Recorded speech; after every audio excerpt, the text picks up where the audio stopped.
Don't even think about coming to the wedding. My mom said you're not welcome there, so I took back everything I paid for and let them discover the truth. The hard way. My name's Kevin. I'm 27. And up until about 2 years ago, I still held out hope that my family would eventually come around and see me as more than the convenient scapegoat they molded me into. But people don't change just because you hope they will. Sometimes they double down. And when they do, all that's left is for you to stop hoping and start remembering who you are. I grew up as the oldest of 3. Then came Rachel, the golden child, and Eric, the accidental caboose, who was too young to matter in any of the family politics. From the outside, it probably looked like we were close. Family holiday photos, polite comments on Facebook, the usual digital facade. But behind the scenes, I was the one expected to clean up everyone's messes. When Rachel crashed her car in college, I was the one who drained my savings to help her keep it quiet so she wouldn't lose her internship. When Mom forgot to pay the electric bill 3 months in a row and tried to blame it on Eric playing video games, I quietly covered it. No thank you, just a head tilt and a vague, well, that's what you're supposed to do for family, right? I kept doing it for years. Every favor, every dollar, every piece of emotional labor, I gave it without a fight. I thought that maybe, just maybe, if I kept showing up, they'd finally see me as someone they could be proud of. That illusion shattered last November on what should have been a normal afternoon. Rachel had just gotten engaged to her longtime boyfriend, Brandon. We weren't close, but he always struck me as one of those harmlessly bland types. He wore boat shoes to Thanksgiving and said things like, "Killer spread Mrs. C." Still, I was genuinely happy for her. I thought this might be the moment we all turned a corner. I texted her congratulations, offered to help however I could, and even volunteered to handle their honeymoon costs as a wedding gift. She responded with a half-hearted thanks, and I didn't think much of it. Then 2 weeks ago, I got a call from Mom while I was wrapping up work. I still don't know if she meant to let the venom in her voice slip through or if she genuinely didn't care that I heard it. "Don't even think about showing up to the wedding." She snapped before I could say hello. "Rachel's finally going to have the perfect day she deserves, and we're not going to let you ruin it." I was quiet for a second, trying to figure out what she was talking about. I wasn't planning on making a speech or doing anything flashy. I was just going to show up, clap at the right moments, maybe hug a few people. Ruin it? How I asked, slowly. Her voice dropped into that sickly sweet tone she always used when she wanted to disguise something cruel. "Kevin, you've never exactly looked the part, you know that, right? You always dress like you're going to a job interview and not a good one. And the way you hover around, it's off-putting. Rachel doesn't want you in the photos. She asked me to tell you, and frankly, I agree." I couldn't breathe for a second. It felt like my ears were ringing. All the years I'd bent over backward for them, all the effort to be supportive, and now I was being told I didn't even deserve a seat at the wedding, that I'd somehow ruined their perfect little family image by simply existing in the background. I could hear Rachel's voice in the background too. Light, dismissive laughing like this whole thing was some kind of inside joke. "Tell him he can send a gift, though," she called out. "He's still good for that." I didn't raise my voice. I didn't yell or defend myself. I just smiled. It was the same smile I used to give my boss when he tried to dump his work on me. The one that says, "You have no idea what I'm about to do." "Sure," I said, my tone light. "I understand." She hung up without another word. I opened my laptop, logged into the joint account I'd set up for the honeymoon gift, and reversed the transfer. $4,200 back into my pocket in 5 seconds.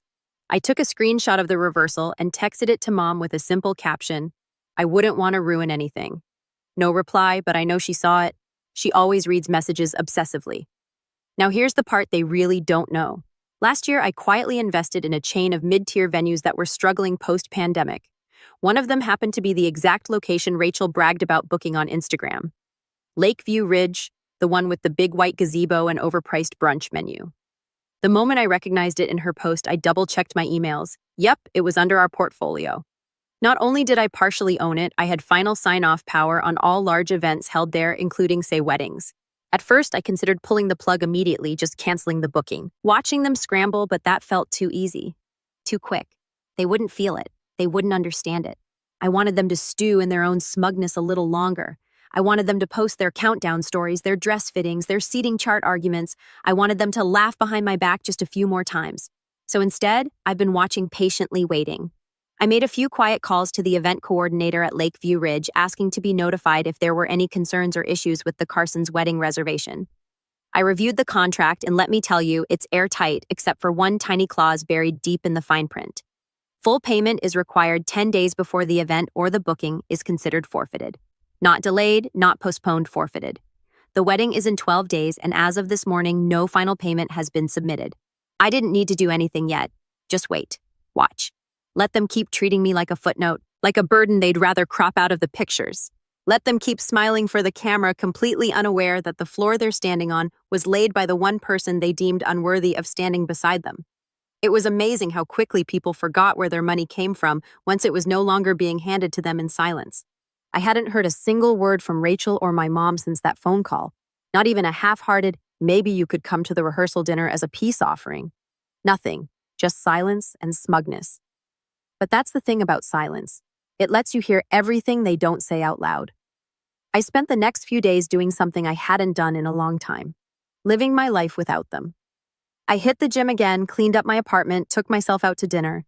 For once, my phone wasn't blowing up with requests for favors or emergency money transfers. It was peaceful quiet in the kind of way that feels earned, like the calm before a controlled storm. But then 5 days before the wedding, I got a notification from the venue's coordinator, Amy. She's been with Lakeview Ridge for years and has seen more family meltdowns than a therapist. She's sharp, composed, and a little too observant for her own good. Her message was short and polite, but the subtext was crystal clear. Hey, Kevin, just checking in. The Carson party still hasn't submitted the final payment. I've sent 2 reminders with no reply. Let me know how you want to handle it since it's close to the deadline. I called her back that afternoon and we talked through it. I kept my tone casual, professional. If it's not paid by the deadline, we'll consider the booking void per policy. Just follow the contract. Amy hesitated. You sure? I mean, they're really banking on this thing? They've got like 15 vendors scheduled, a whole live string quartet, and there's talk of releasing doves during the vows. I smiled faintly. Doves, huh, classy. She laughed quietly. Okay, I'll follow protocol. Deadline's in 2 days. Now I could have warned them. I could have texted Rachel a simple, hey, just so you know your payments is late.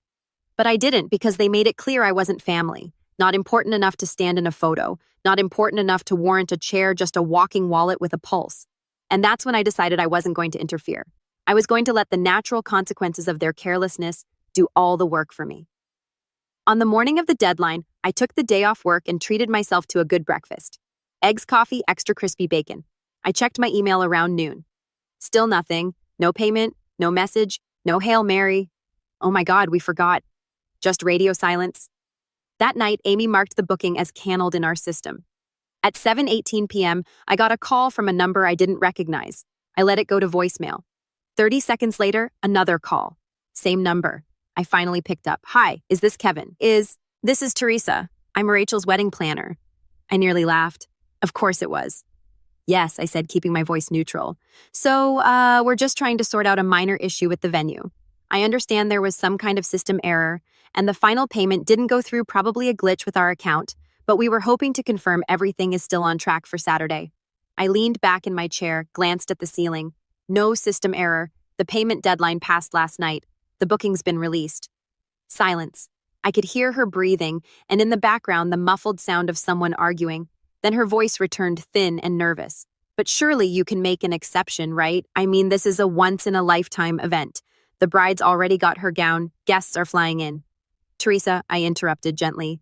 I understand. But the contract is the contract. If they wanted it locked in, they should have paid on time. We've been more than generous with reminders. She stammered a bit before trailing off with a shaky, I'll talk to Rachel. The next call came less than an hour later. This time it was Mom Kevin. She barked, no greeting. What is going on with the venue? Rachel is in tears. They said the booking was canceled because of you. I raised an eyebrow. Me, I didn't cancel anything. The deadline passed. I just happened to know the coordinator. You knew, and you didn't say anything. You let this happen. I let what happen? You mean I didn't step in and cover for your mistake again? There was a beat of silence, then her voice turned cold. Do you really hate your sister that much? No, I said slowly. Clearly, I just finally decided to stop letting you all treat me like I'm disposable. You said I'd ruin the photos. So I took myself out of the picture. You always have to make it about you. She spat.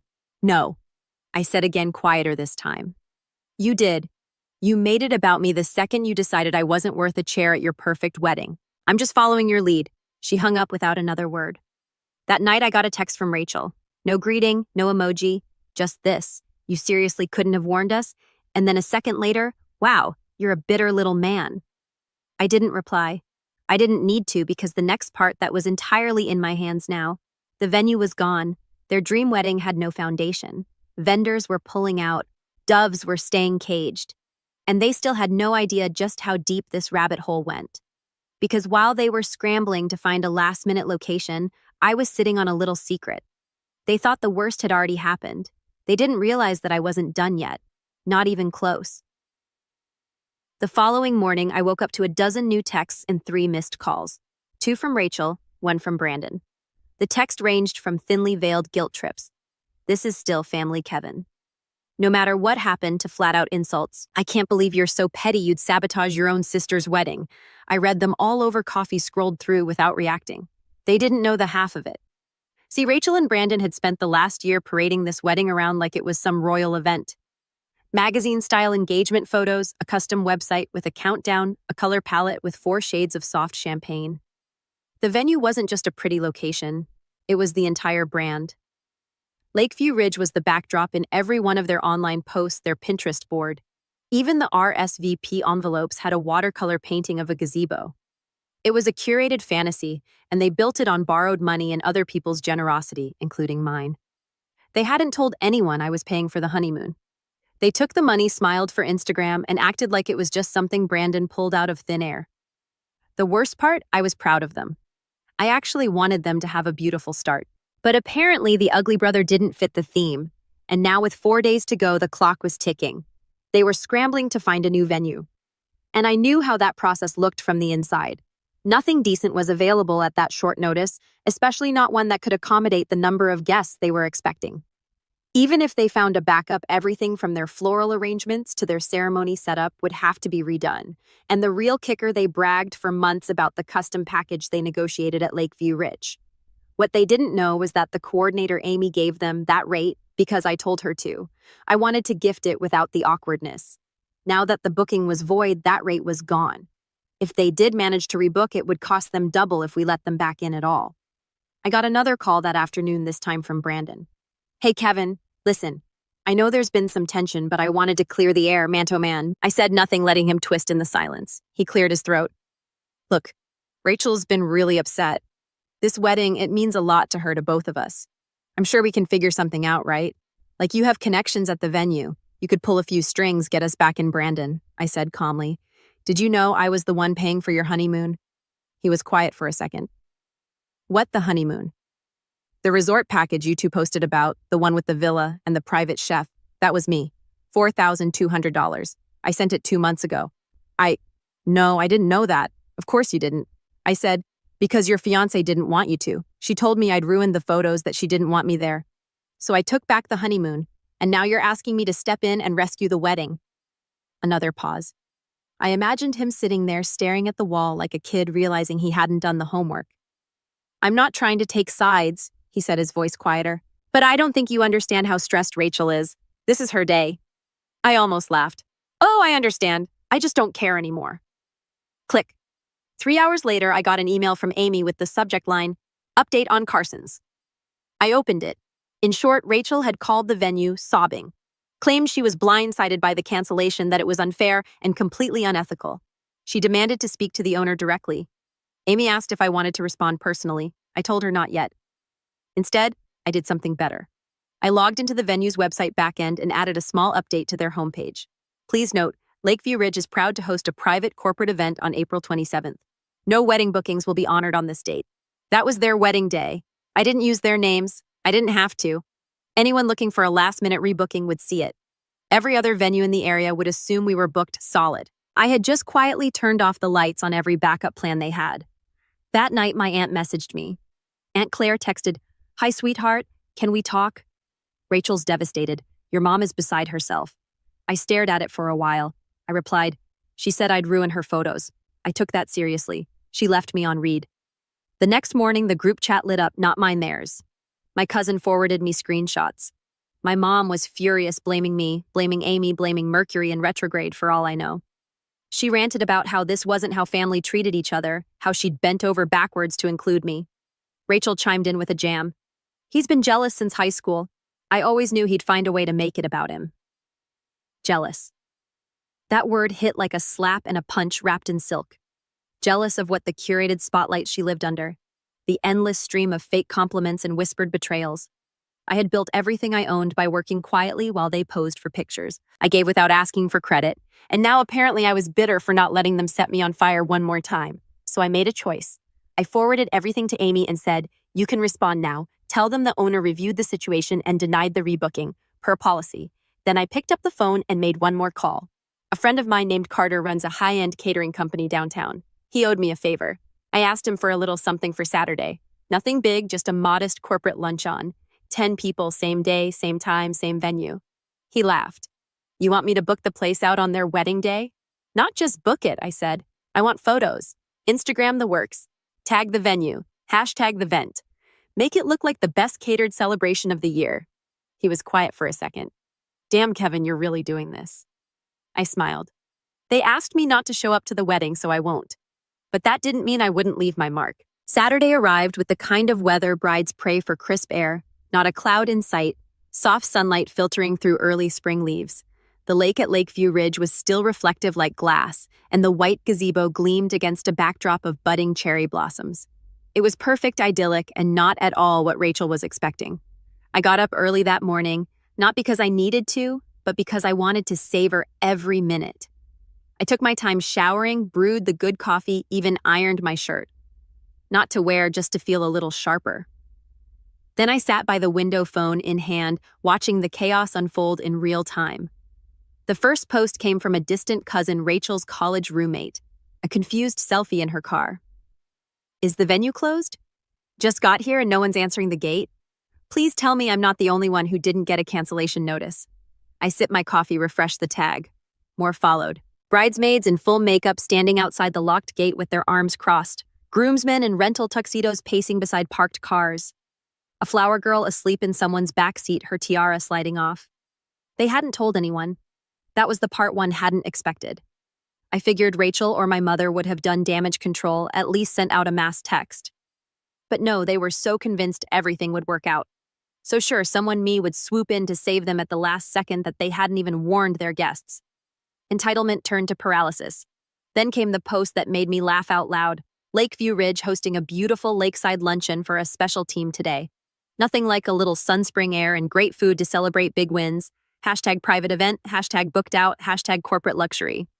3 long tables draped in white crystal glacier waiters and black vests, a champagne pyramid. In the background, barely visible but unmistakable, was Rachel's custom floral arch, now repurposed for our luncheon's dessert bar. The sign she had painted by an Etsy artist, "Forever Starts Here," was flipped and relettered by Carter's team to say, "Success starts here. I wish I could have seen her face." Around noon, I got a call from Amy. I picked up immediately. "Kevin," she said, barely containing a chuckle. "We have guests trying to climb the side gate." I laughed. "Please tell me that's a joke." "Nope. One of the groomsmen swears he knows someone inside. I told them the property is under private booking and that security has been notified. They bring the doves. Oh yes, 2 handlers and a crate. They're sitting on the curb looking very confused." I chuckled again, slower this time. "You've been amazing, Amy. Really, I owe you big for this." "You don't owe me anything," she said. "This is the best Saturday shift I've had in years." At 2:41 p.m., the inevitable happened. My mom called. I let it ring, then Rachel, then Brandon, then my aunt. I didn't answer a single one.